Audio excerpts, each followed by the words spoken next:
திடீரென்று மழை இப்போ லேசா முளைப்புக்கு இவ்வளவு சத்தம் போடுகின்றார்கள். லேசா முளைத்ததுக்கு இவ்வளவு முளைத்ததுக்கு, லேசா முளைத்ததுக்கு இவ்வளவு முளைத்ததுக்கு. நெல் மூட்டைகள் மழையில் நனைந்து முளைத்து விட்டது என்ற ஒரு நாடகத்தையும் திரு எதிர்க்கட்சி தலைவர்கள் தெரிவித்திருக்கிறார். முளைத்து விட்டது என்ற ஒரு நாடகத்தையும் திரு எதிர்க்கட்சி தலைவர்கள் தெரிவித்திருக்கிறார். திமுகவுக்கு மழை தண்ணியில மட்டும் கண்டம் இல்லைங்க, நெல் வயல் எல்லாத்துலேயுமே கண்டமாக தான் இருக்குது. அதனால தான் எப்போ பார்த்தாலும் எதை எடுத்தாலும் மாற்றி மாற்றி பேசி உருட்டிக்கிட்டே இருக்கிறாங்க.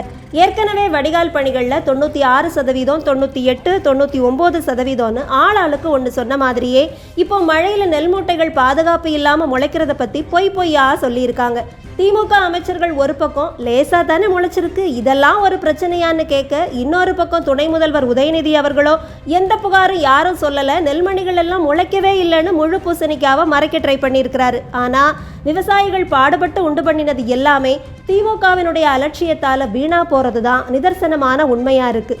விவசாயிகளுடைய இந்த கண்ணீருக்கெல்லாம் திமுக பதில் சொல்லியே ஆகணும்னு தான் மக்கள் இப்போ ஆழமாக நினைக்க தொடங்கியிருக்காங்க.